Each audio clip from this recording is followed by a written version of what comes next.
বাবু গাড়ি ভাড়া দে, কলেজে যাবো। 100 টাকা? আরে এত টাকা তো আমি কি করবো? আমার তো 30 টাকা লাগে। এত হিসাব করিস না তো, তুই এখন কলেজে পড়স। তোরে না কইছিলাম গ্রামের ভালো ভালো পোলাগুলো বন্ধুত্ব করবি। আরে বেটা, জাগর নেশায় লাগাইছি একবার, তারা রেলগাড়ির মতো চলতেছে।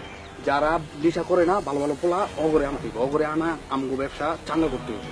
যা বেটা যা, কেমনে ভালো ভালো পোলা গো এই লাইনে নামাবি সে চিন্তা কর, কেমনে নামাবি ওই চিন্তা কর। জি বস। যা, যা, যা হবে।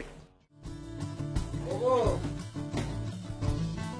বাবু খাওন দে তো, দেরি হয়ে গেছে, তাড়াতাড়ি খাওন দে। আমি তো রোজ রোজ খাবার নিয়ে বসে থাকি, কখন যে আমার ভাইটা আসবো আর একসাথে বসে ভাত খাবো। চল চল যাই। গাড়িতে আছেন ভাই, আপনি আমগো বাড়িতে আসেন ভাই, ঘরে এসে বসেন। না না না, আমি তোমারে আপনি কমু না তুমি করি কমু বুঝতেছি না। ভাই, আপনি ওই গ্রামের পোলা, আমি ওই গ্রামের পোলা, আমারে আপনি যেভাবে ডাকলে খুশি হইবেন আপনি সেইভাবে ডাকেন ভাই। চলো।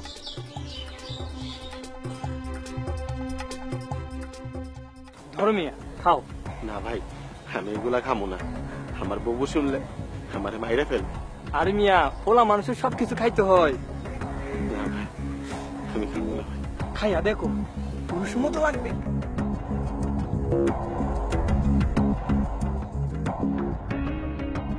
খাও, আমার ভয় লাগে ভাই। কোনো ভয় নাই, খাও।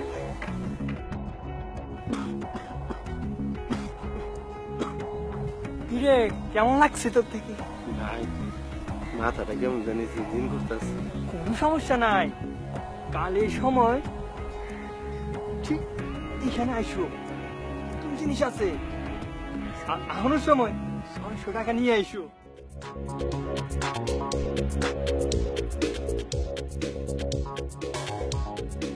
বাবু, কি হইছে? আমার 600 টাকা লাগবে। কস কি 600 টাকা? তোরে তো 100 টাকা দিলে টাকা ফিরাই দিতে। আরে দে না, সমস্যা কি? কলেজটা পাশ করলে কত টাকা পাবি? তোর তো আমি চাকরিও করতে দিব না। দে না বাবু। আচ্ছা খারাপ, দিতেছি।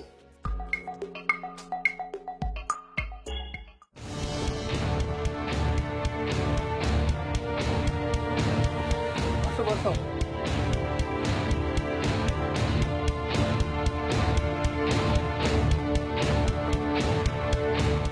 মাথা ঘুরে রেখে কোনো সমস্যা নেই, খাও খাও।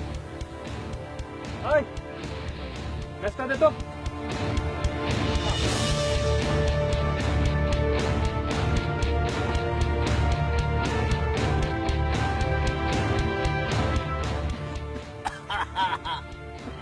মজা মজা। ভাই, হ্যাঁ। এটা তো আরো করা জিনিস। আসল মালটা কবে ধরাইবে?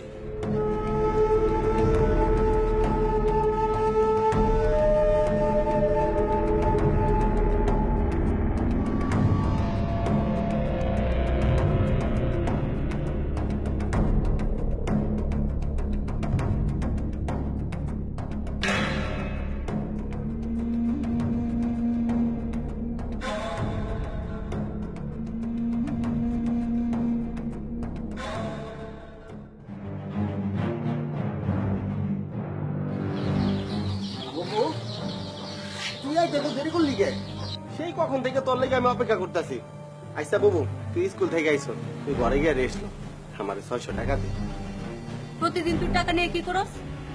পুরুষ মানুষ টাকা দে কি করি, এটা কি তোর কই তুইব? টাকা চাইছি, টাকা দে। দে তো বাবু 600 টাকা। তুই আর একটা টাকাও পাবি না। কেন পাবো না? এই বাবার সম্পত্তি যেমন তুই পাবি তেমন আমিও পাবো। আমার টাকা দে। দেখ, বাপ মা মারা যাওয়ার পরে আমার নিচের দিকে তাকাই নাই, শুধু তোর জন্য। আর ওটি তো আমি জানি, আমি কি বাচ্চা যে তোর ওটি জানি না? ওটি হুনায় হুনায় তুই খালি আমার প্রত্যেকদিন কথা হুনাস। আমার 600 টাকা দে, 600 টাকা দে, টাকা দে, একটা টাকাও পাবি না। টাকা দে। কি ব্যাপার আছে স্যার? সালাম স্যার। ওয়ালাইকুম। সুতরাং আপা, আপনার ভাইয়ের অবস্থা তো আসলেই খারাপ। আপনি একটা কাজ করেন, স্যার ঘরে যান। আমি মাত্র 600 টাকা চাইছি স্যার। ঠিক আছে, 600 টাকা দিতে পারবেন না? আমি দেখতেছি, আমার টাকার খুব আমি দরকার, দেখতেছি, স্যার। দাঁড়াও। ঘর থেকে একটা কাঁচামরিচ খেয়ে নাও। কাঁচামরিচ কে? না না স্যার, দাঁড়াও না, তুমি দাঁড়াও, দাঁড়াও, দাঁড়াও, দরকার আছে, কাঁচামরিচ আনতে কইছেন দরকার কে, আছে স্যার? তো, তুমি দাঁড়াও এখানে। কাঁচামরিচ বুবু স্যার, স্যার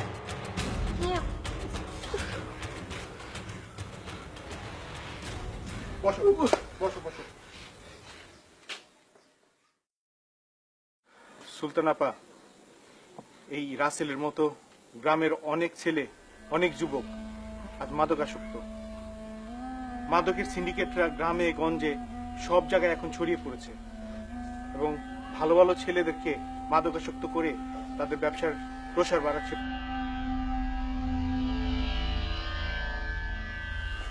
স্যার আমার পুরাটা শরীর মরিচের মতো কামড়াইতেছে স্যার। আচ্ছা, তুমি একটা কথা কও তো, তোমার এই অবস্থা কেমনে হইলো? তোমার কেরা এই কম করলো? স্যার আমি আর আমার বোন মিললাম একদিন দুপুরে খাইতেছিলাম, আপনার গ্রামে আলমে আইসা আমারে ডাইকে দিছে, আমারে কইছে সিগারেট না খেলে নাকি পুরুষ মানুষ হয় না। স্যার আলমে আমার সিগারেটের পরে গাঁজা খাইতে কইল, আমি খাইতে চাইনি স্যার, আমারে জোর করে খাওয়াইছে। স্যার বুবুরে আমারে কইছে একটা মামা ট্যাবলেট খাইতে, ওই ট্যাবলেটটা খাওয়ার পর থেকে আমি প্রত্যেকদিন একটা করে বাবা ট্যাবলেট খাই। বুবু রে, তোর কাছ থেকে যতদিন টাকা চুরি হয়েছে সব থেকে আমি দিচ্ছি। আমি প্রত্যেকদিন সকালে রাত্রে একটা বাবা ট্যাবলেট খাই। বুবু আমার একটা বাবা ট্যাবলেট আইটা দে বুবু, আমি এটা ছাড়া মাছ পুড়াবো বুবু। স্যার আমার নিষ্পাপ বাটিকে সুস্থ করে তুলতে হবে, তারপর আমি আর আমার ভাই মিলে মাদক উচ্ছেদ করবো। আগে আপনারা কথা দিতেছি স্যার, আগে ওরা ডাক্তার কাছে নিয়ে যাই, চলো। চলেন স্যার। না